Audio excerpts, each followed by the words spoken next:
Пей, Тихон Левонтьич, пей. Помнишь, бывало, достанем кувшин из погреба, а ты ковш за ковшом. Ведь после работы в поле все нутро будто в огне.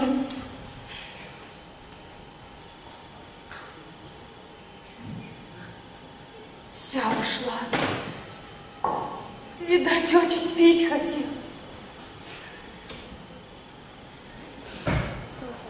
Год уж с похорон прошел, а кажется, будто вчера.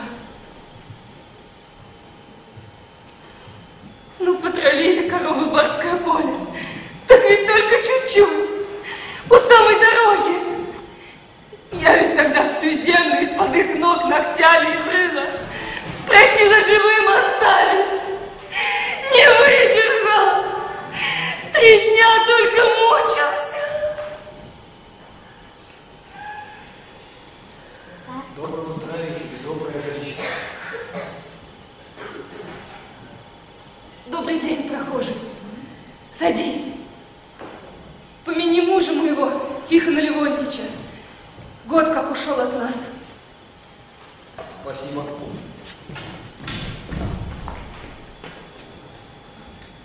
Сяду. Помяни имя его. Хороший был у меня мужик, а уж каким отцом был для детей. Пусть Бог земли мастру пас даст ему в тоначин веле, в потусторонней деревне легкой жизни.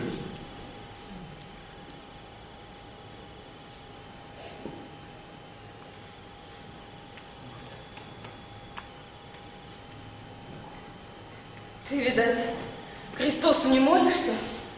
Я богам молюсь, а Христосу или Нишкипазу все одно, лишь бы помогал хорошим людям.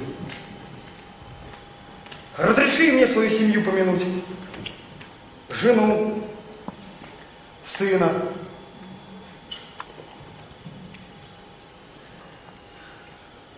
Налей еще пули, хозяйка.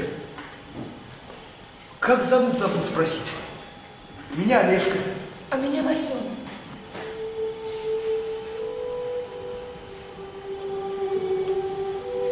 Вот и хорошо.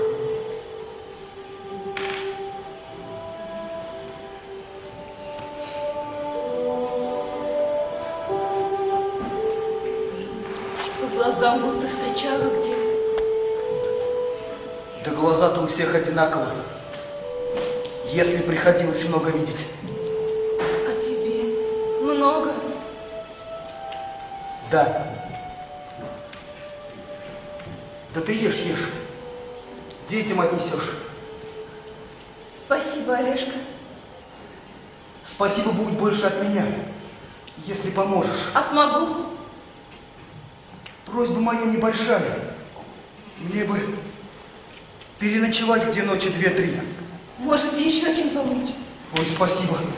Только если не трудно. Мне бы первым делом вот мед, воск продать, а потом уж семян купить. А много нужно?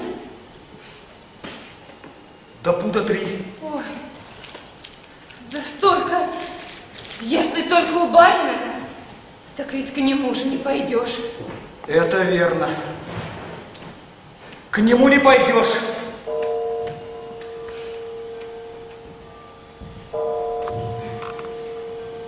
Подожди, подожди. А у батюшки, у нашего отца Анкудина, я ведь слышала, у них свечи почти закончились. Они сейчас с матушкой выгребшие растапливают, и из них новые отливают. Плохонькие, будто от голода отощали. Кое-когда даже на один обряд венчания не хватает. А у тебя много воска? Я думаю, ему хватит. Может, поговоришь с ним? Отчего ж не поговорить? Батюшка самый божеский человек.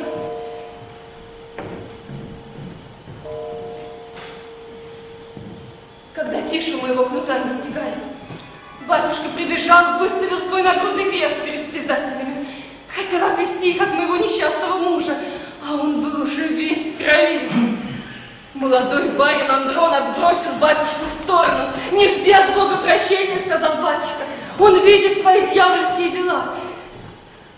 А Андрон этот, собачий выродок, он заржал, как жеребец. Силой втолкнул батюшку в свой тарантас. Отвез к ограде церкви, втолкнул в железные ворота. Не плачь, сестрица. Не плачь. Пусть книжки пас даст вам лучшие дни, чем они у вас были. Не плачь.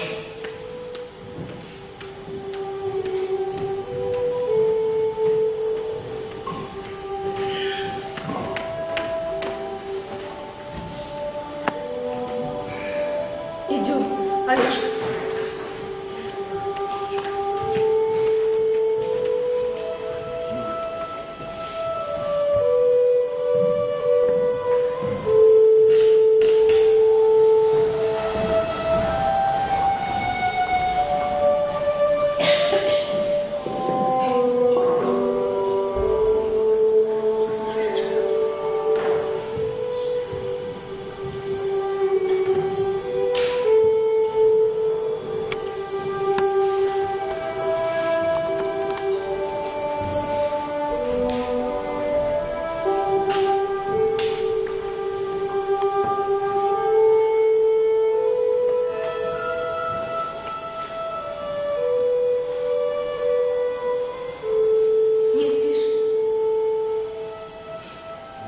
Нет, не спится. Молока тебе парного принесла.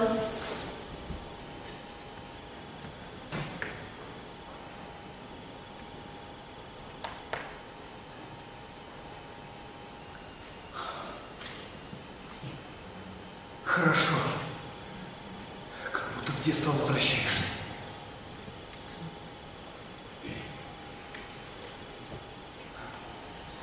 Хлеб с женой.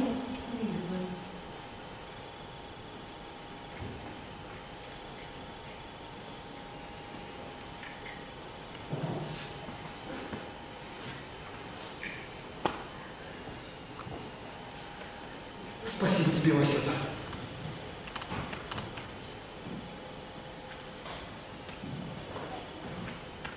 Сядь со мной! Сяду. Батюшка велел завтра после вечерни приходить. Очень обрадовался, когда про воск услышал. Поможет тебе. Спасибо тебе, Василий. Видать, сам Нишкипас велел нам с тобой встретиться. Спасибо.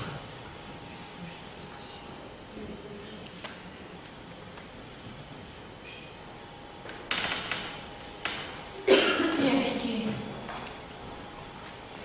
Как у моего Тихона Левонтича. Он тоже любил, когда я их вот так теребила. А я как любил Васена.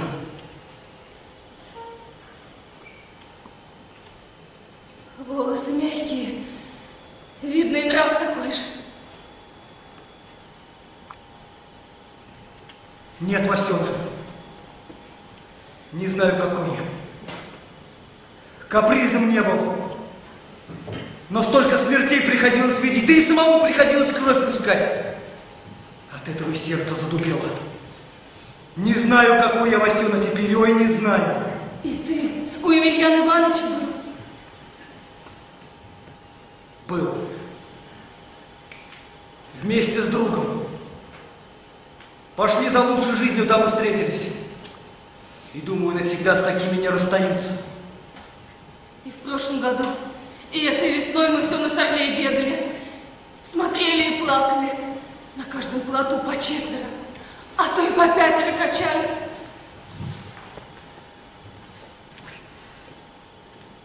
Вот и муж твой. Хоть и не был с нами, а смерть его и здесь нагнала. Поцелуй меня, Васена. Да что ты, Олежка? Поцелуй.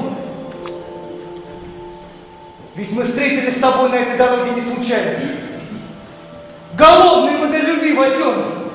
А голодные сердца сами находят друг друга. Не нужно, Олежка. Я сначала прятался, потом счастье другу завидовать стал. Ну я же не старик, Васена. Я же не старик. Только встретились. Васена, возьми меня в свою семью. Такой уж я мужик с отцовским сердцем. Хотя бы ради этого поцелуй.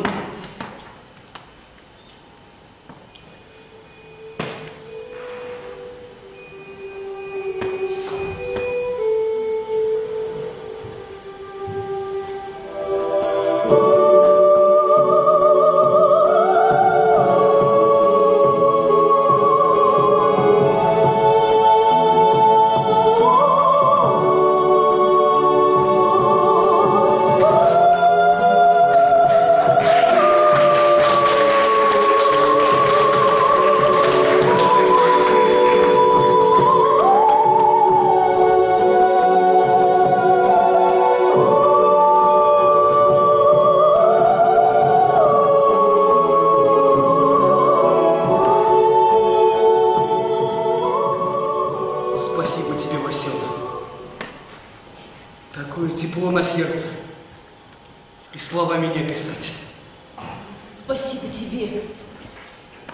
Какая, я не знаю. А вот ты...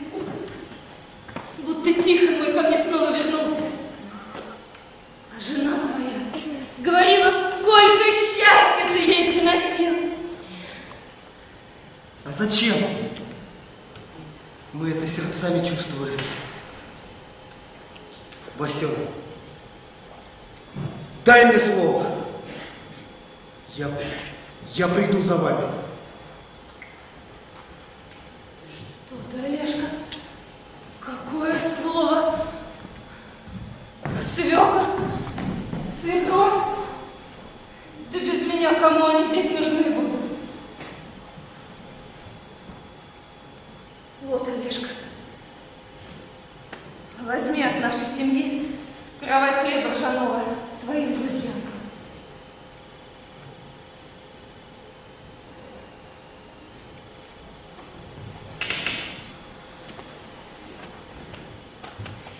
Я все равно приду за вами.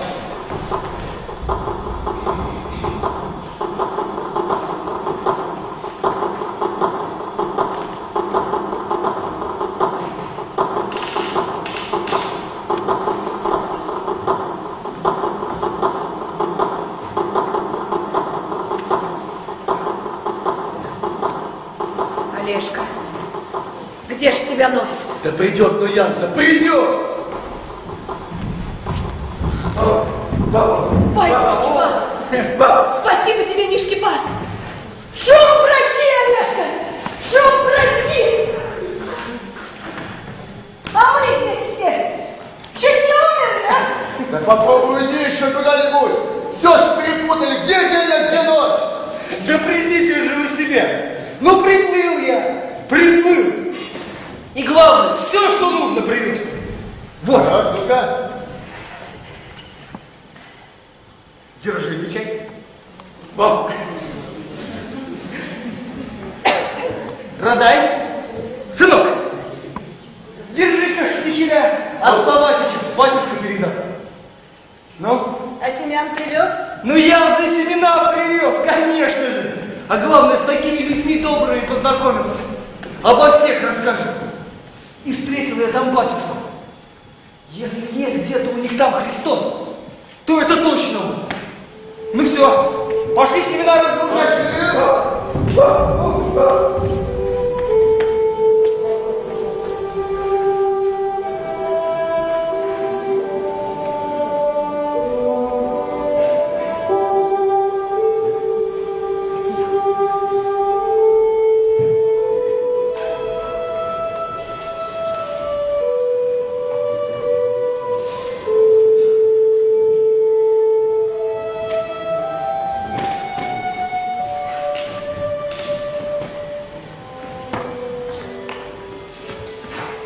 Олежка, возьми в руки этот каравай, что подарила нам семья доброго сёда. Помолимся за его силу и здоровье. Не забыл еще, как режут хлеб ирзянские мужики.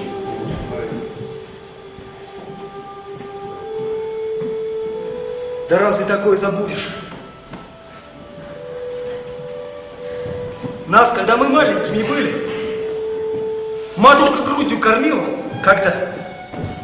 Возле соска всегда кусочек ржаного хлеба ложила. Этот запах на всю жизнь в моем сердце.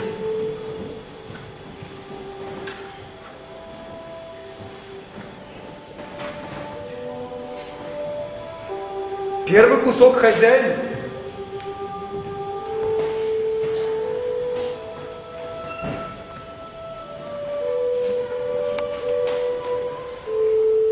Второй хозяйки.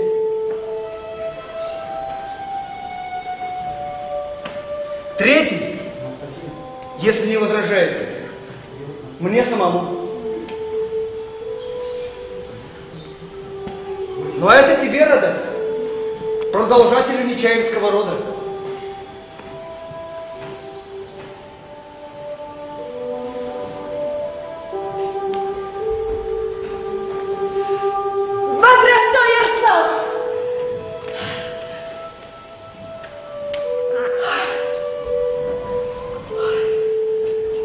Ну, понюхали запах хлеба? А теперь испытаем его силу!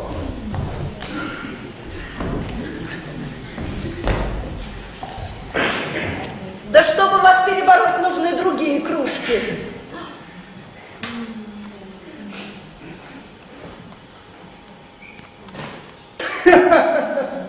Растет, Радай. Пусть Мастерава, мать земли нашей, даст вашим плечам силу, а душе терпение. Выпейте силу полей наших. Вам, мужики, хлеб поддобывать, и вам же его силой свою силу крепить. Выпейте.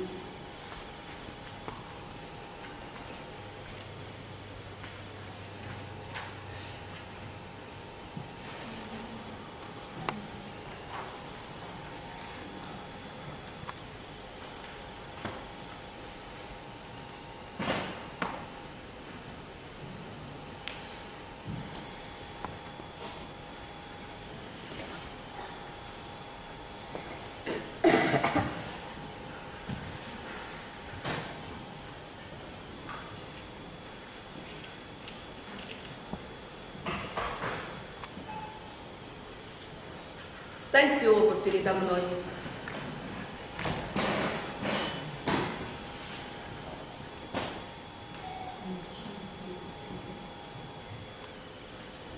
Вай, матушка моя, Олежка, не чай, да от него ж женским духом пахнет. Каким духом? Какой женщиной? Обнюхай, товарищ, чай обнюхай. Такой сладкий запах, такой запах. Ржаным полем пахнет. Так это вот от хлеба и пахнет. А еще от батюшкиного вина. Понюхай его, не чай, понюхай. Тебе лучше знать.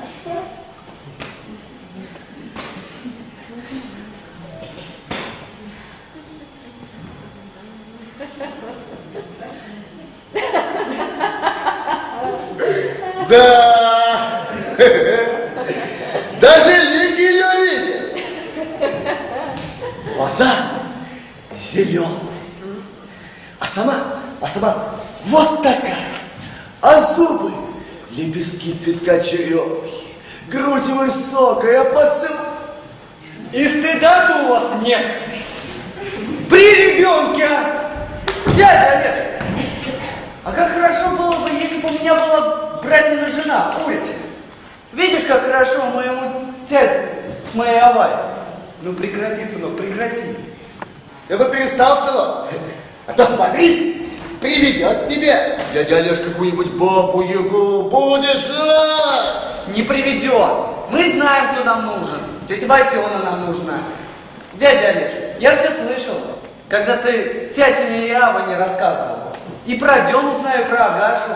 Мне было бы хорошо.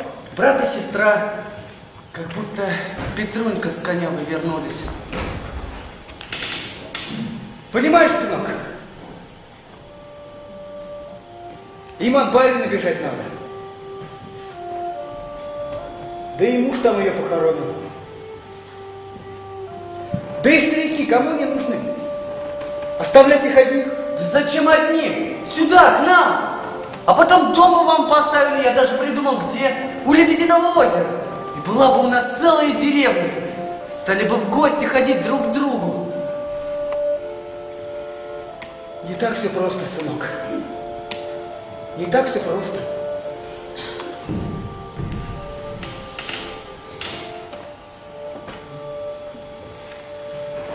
Сынок,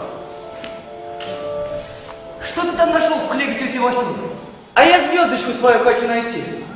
Ага, вот она, вот. Горит, будто язычок штатова. Ну посмотрите, посмотрите сами.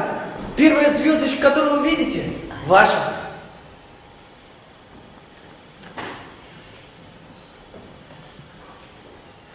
Все небо вижу.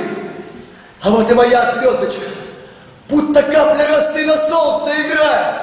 А моя рядом с моей еще одна заиграла. Ой, да так ярко. А вот еще одна. Ой, будто пляшет. А моя почему-то не горит, а только медленно, медленно гаснет. Ну, Олежка, ну горячая душа. Надо ж такое придумать. Вернуть нас в наше детство. Я понял, что человек без своей звезды жить не может. Особенно без той, не которая на небе, а которая рядом. Пойдем, сынок. Пойдем, мужиков одних оставить надо. Пойдем, у них свои тайны. А у меня нет. Я бы парсон деда Анкудина показал. Вот. Да откуда ты его знаешь? Ты даже его и не видел-то никогда. А мне дядя Олежка рассказывал. Узнаешь? Узнаю. Правда, лицом не сильно похож, но характер схвачен, особенно глаза. Пойдем, сынок. Пойдем, пойдем.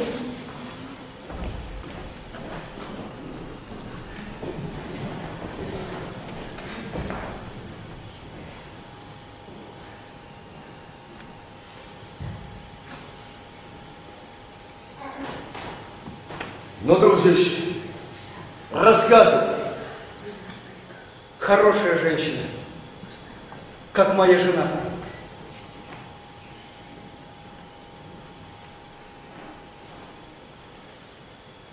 И знаешь, говорит мне, у тебя, говорит, такие мягкие волосы, как у моего Тихона Левонтича. Хорошие женщины, наверное, все такие.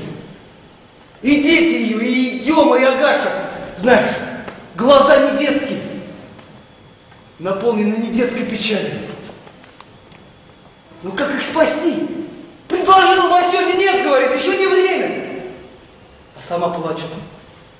Так плачет, что вся рубашка от ее слез насквозь мокрая.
Здравствуй, отец Аркадий. Олежка и Неватыч, проходи, проходи. Моя семья желает тебе здоровья и долголетия. И вот гостинцы передали. Тут рыба копченая. Не чай так хорошо коптит рыбу, а с твоей-то солью. Вот, понравится, еще накоптим. Ну тут также вот мед, воск немного. Олежка и Неватыч, да что ж вы меня в грехи-то вводите, все мне да мне. У вас у самих этого наверняка немного. А наши боги как говорят? Что есть у тебя, должно быть у всех. Ах да, чуть не забыл. Вот, сынок наш велел тебе передать. Что-то я такого божьего лика не встречал. Это, наверное, кто-то из наших святых, но кто, я не могу припомнить. А святой-то у нас один, и он нам ближе всех. А сейчас он совсем рядом со мной. Вот он. Подожди, Олежка Неватыч. Так это в самом деле я? Да дурота, а? Ну, молодец. Как хорошо схватил, вы стали видеть не глазами, а сердцем. А это нам так повелел Нишкипас. Да не Нишкипас. Это сердце твое повелело. Приди ко мне. Ах, Олежка Неватыч, трудно это дело Богу служить. Не каждого батюшку любит, не каждому верит. А когда в дело мешается человек, с волчьей пастью вдвойне тяжело. Во зле человек с ума сходит. Вот как наш барин Андрон с Васеной и ее детьми. Батюшка, что с ними? Ну почему ты молчишь? Ну я же чувствую, у меня вот здесь как будто все оборвалось. Ах, сынок, а дело было так. Васена с детьми решала рожь на барском поле. Сын учился косить косой с граблицей, дочка училась серпом жать. Васена за ними вслед снопы вязала. В это время по полю ехал Андрон с кучером своим. Остановился, подошел к Васене. Дети ее к этому времени далеко ушли. Распутник не смог сдержать себя. Дети услыхали крик матери. Сын прибежал первым. И голый зад барина сбрил острой косой. Налетел кучер, связал парня. Андрон орет, прибежали люди. И вместе с сыном увезли их дочку. И где же они теперь? Да этот Ирод продал куда-то их. И никто не знает куда. А что с Васеной? А в тот день с нашей усадьбы прибежали два моих старших сына и выкрали Васену. По ржаному полю волоком уволокли. Она у меня прячется. Подожди. Подожди, сынок. Проходи. Проходи, дочь моя. Не бойся. Вы здесь одни. Вам никто не помешает.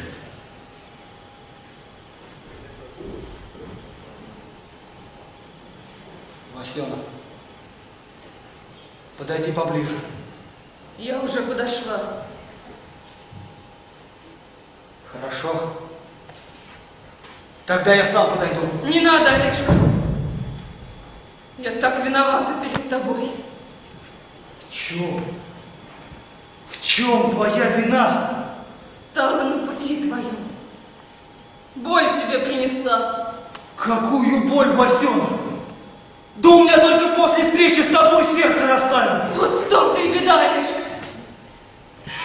Ох, да как же мне теперь жить без детей? Без тебя. Почему без детей? Почему без меня? Вместе пойдем их искать. Нет, Олежка. Я буду молиться. Я буду просить у Господа простить меня за все. За все согрешения перед мужем моим Тихоном Леонтьевичем. Буду молиться за судьбу детей, за тебя, за страдания твои. Да воскреснет Бог и расточатся Россию. Забежать лица на вечную. Васёна,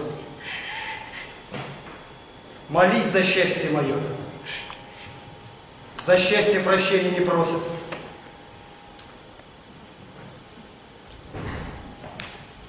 Ты хорошей женой могла бы быть мне. Если не, так другому парню.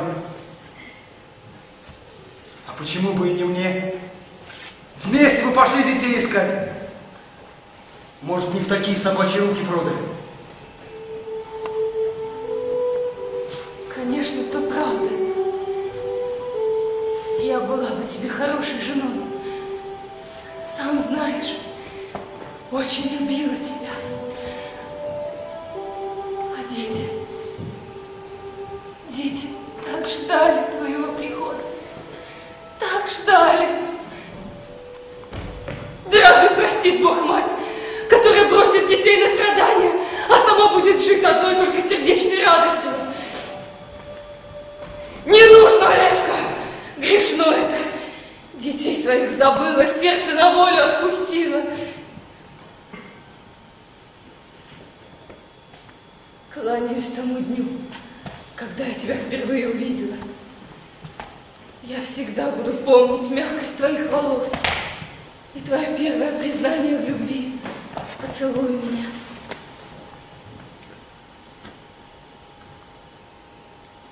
А я всегда помнил твое признание.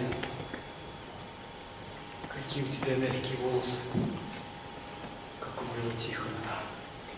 Отпусти меня, Олежка, иначе не смогу уйти. Васёна, вы так подходите друг к другу, как будто под одной звездой родились.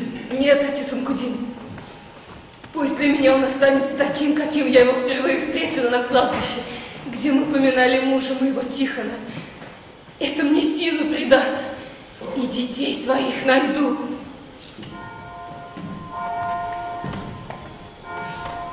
Что скажешь на это, сын мой? А что я могу сказать? Она их мать. Я знаю, что такое отцовское сердце. А про материнское говорить не стоит.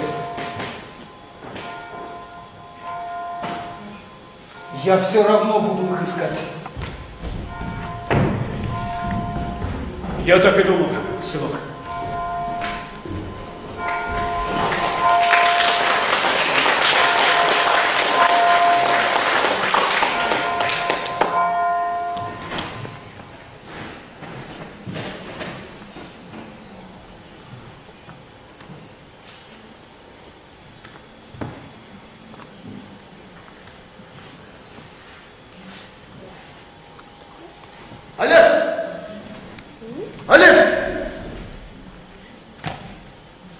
Мы уже новый урожай ржи обмололи, а ты все молчишь и молчишь.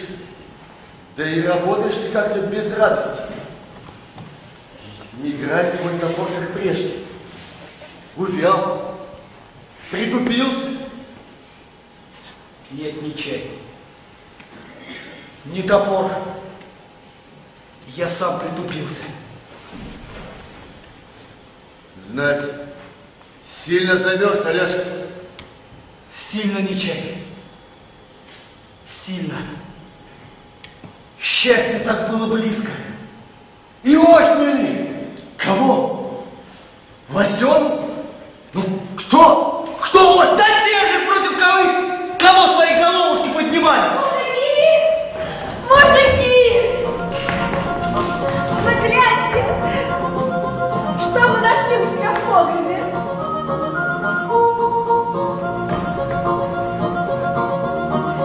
Ой, какая матушка моя родная! Да откуда ж все это? А это наш секрет. Сова и ля-ля вырастили. Так же человек ведь можно и без сердца оставить. Земли-то вон сколько, сей, сажай, пока наша, и воды два озера, и речка. Что и говорить, бояре! А поди, у этих бояр-то капусты-то и нет. А вот и есть, а будешь смеяться, зимой рассола не получишь. Чурнек черешки. Ну ешьте, запах-то поди забыли.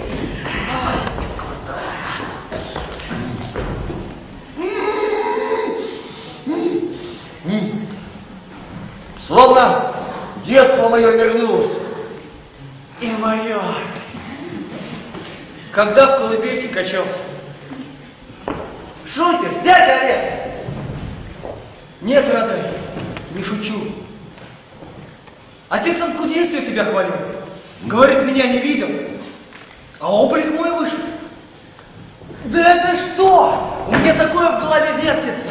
Людские лица всякие. Вот бы их всех как живыми сделать. Только получится у меня или нет. Характер у меня не такой, как у вас. Да получится, сынок, да ты же наш сын. А знаешь, что я больше всего вижу? И что же? Все больше вижу Лебединое озеро. И лебеди кричат, кричат. И домик дяди Олежка недалеко от берега озера. А весь дом, и ставни на окнах, и двери, все лебедями украшено. Только вместо лебединых голов все ваши лица. И твое, и Авай, и Васена Вориш, и моих братиков и сестричек, и те, которые ушли, и те, которые придут к нам. Сынок, ты не умом ли трогаться собрался со своей этой резьбой? Ну да, тронусь. Передо мной не какие-нибудь лесные шишиги прыгают, а лебеди да гуси летают. И люди, как птицы. Ты будешь хорошим человеком, сынок. Я знаю, что быть такими, как вы, это неплохо. И все время что-то строить и строить. Дядя Олеж, а знаешь, что мы с тобой забыли? Что, сынок? Забыли посмотреть наших звездочек. Посмотрите, какие они сегодня яркие. А ну-ка, закройте глаза. Считаю. 1, 2, 3. Открой! Ты как, дядя? Моя звездочка горит по-прежнему ярко. А твоя, Авай? А моя, как ваша, только она какая-то двурукая. Вас обняла. Вот. А тятина звездочка в твою сторону лучик пустила. А моя твоя рядышком стояла. Значит, и моя вас обняла. Еще как. А твоя, дядя Олеж? А моя не горит. На нее какая-то туча находит. Ну, дядя Олеж, это твои глаза устали. Ты помогай мне и снова открой.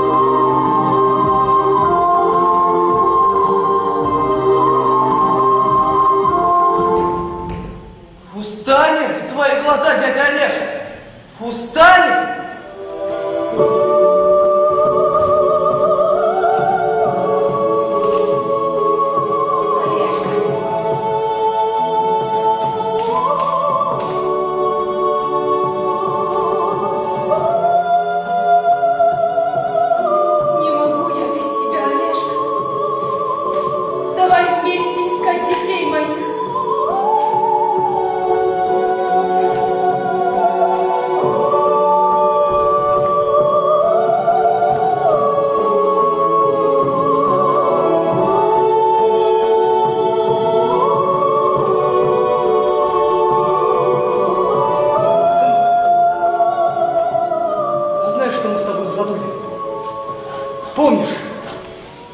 Помнишь, я рассказывал тебе про мужчину и женщину?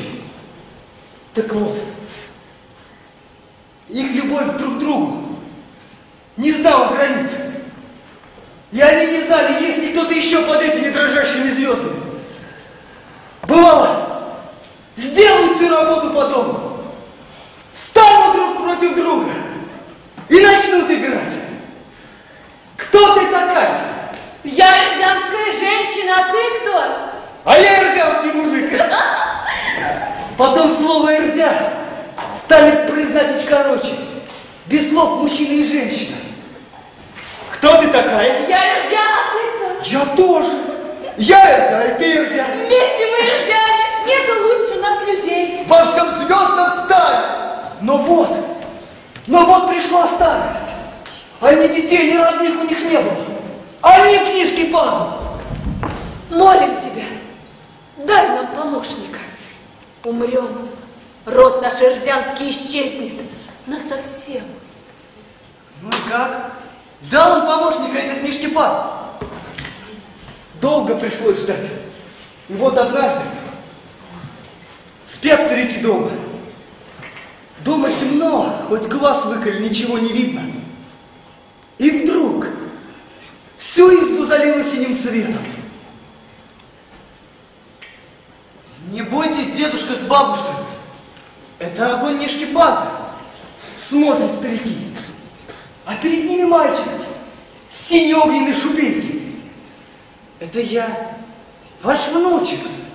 Вы же просили помощника. Так и остался мальчик жить с ним. И вот однажды над их избой пролетала журавлиная стая. И так грустно она курлыкала.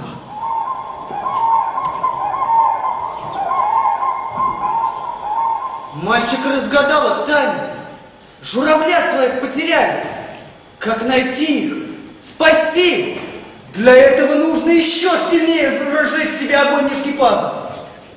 Тогда мальчик поднял свои руки и взмахнул ими, словно журавль крыльями. Стал подниматься далеко-далеко, высоко-высоко, пока не превратился в маленькую-маленькую звездочку.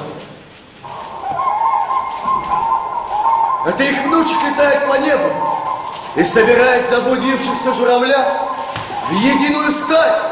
И вскоре на небе появилась еще одна журавлиная стая, вожаком которой был мальчик, горящий синим огнем Нишкипаза.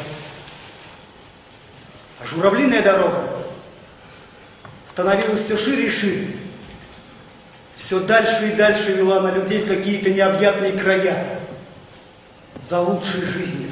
Сынок, люди никогда не перестанут верить в свою звезду. А если она и скроется за тучи, то отчаиваться не следует. Нужно уметь ждать, когда эти тучи разойдутся. И журавлиная дорога откроется для всех.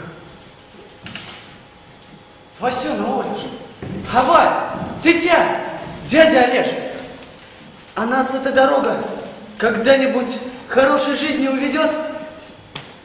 Да, сынок. Но это будет тогда, когда мы перестанем обманывать друг друга, самих себя и саму жизнь.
Спасибо за внимание, что вы мне предоставили слово предварить этот спектакль, который я сам ждал целых 6 месяцев. И очень хорошо, что театр закончил.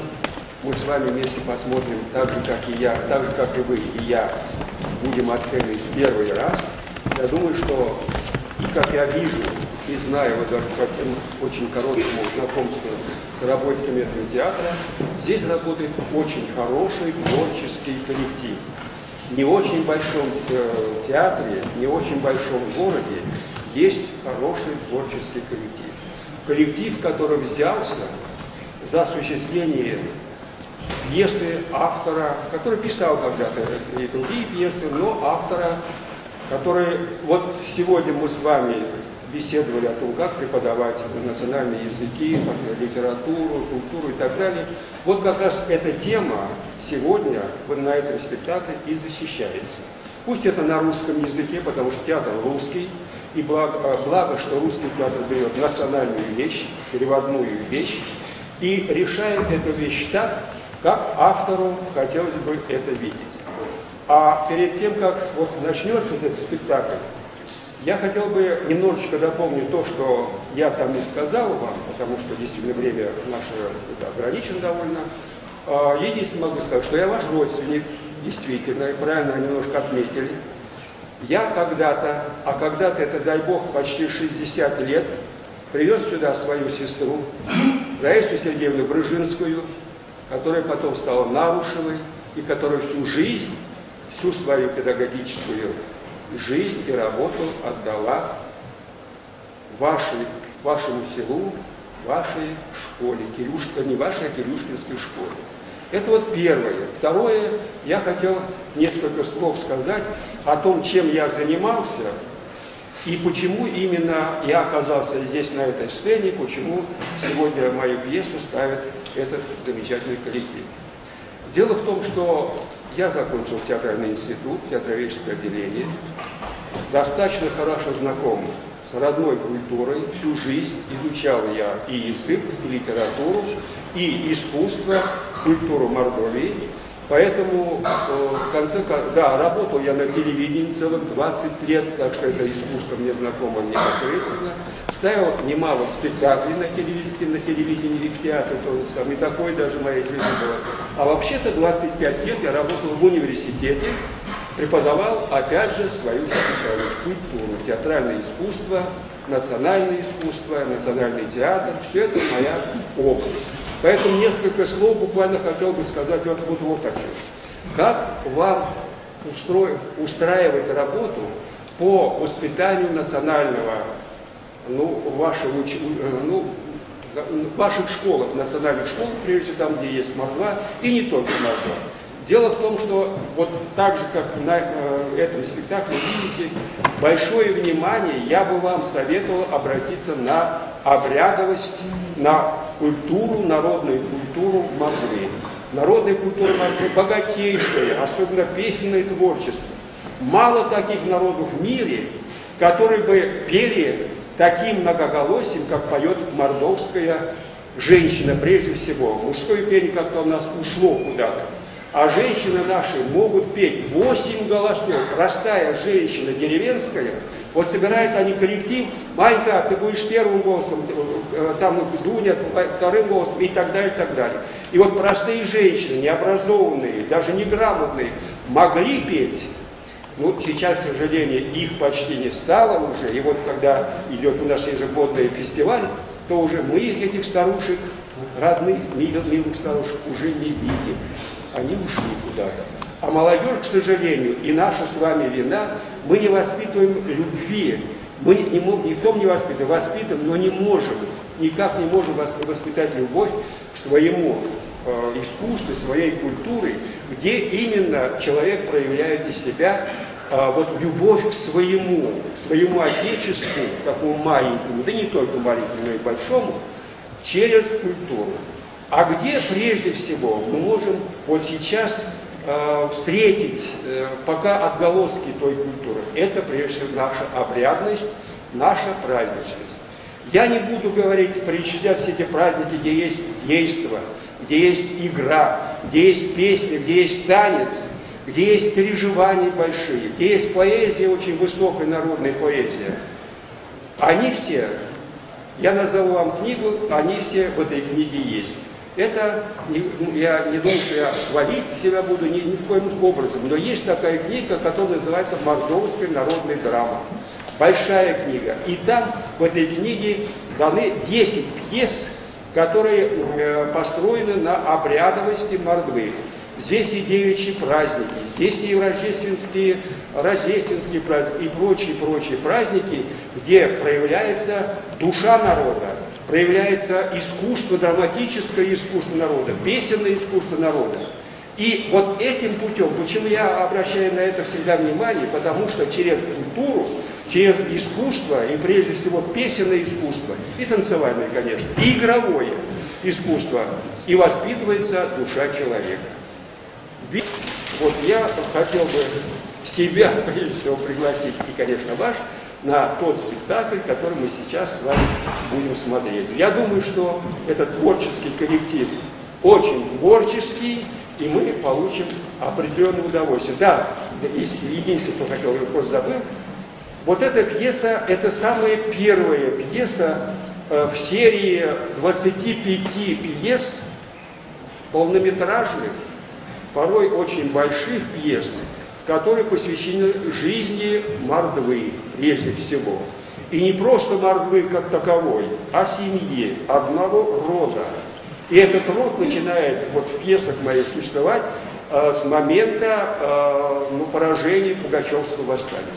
Участники Пугачевского движения дальше развиваются, естественно, здесь и русские офицеры появляются, здесь и Денис Давыдов, 812 год, кстати, праздник 812, победа над Францией, по-моему, по всей стране ничего не празднуют совершенно, так, отголоски какие-то, а ведь огромнейший праздник, 200 лет победы над французами.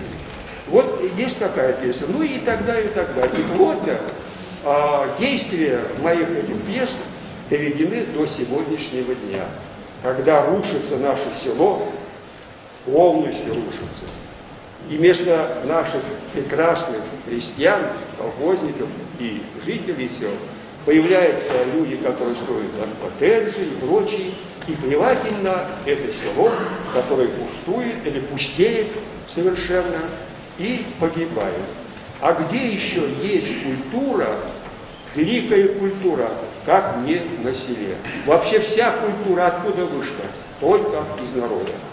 Только от народа мы перенимаем то, что потом перерабатывают эту культуру люди, которые посвятили себя культуре искусства. Так что вот 25 пьес, каждый имеет свой период, в том числе и освобождение болгар из-под ига Турции, где участвует наши, кстати, везде участвует этот род, продолжатели этого рода. Вот и так я довожу действие до сегодняшнего дня. А сегодня самая первая пьеса, в которой будет рассказываться о том, как люди оказались, можно сказать, на необитаемом острове и выжили с помощью любви. У меня в пьесах всегда есть любовь, причем очень большая, для меня это кажется, любовь мужчины к женщине, женщины к мужчине. Никаких этих дрязг, которые мы видим каждый день на телевидении, нету. Уж если любят они, то уж любят по-настоящему. Поэтому вот для меня это самое главное в качестве человека. Любовь, прежде всего, дружба и помощь, взаимопомощь тут. Вот это самая главная идея всей моей пьесы, всех моих всего этого.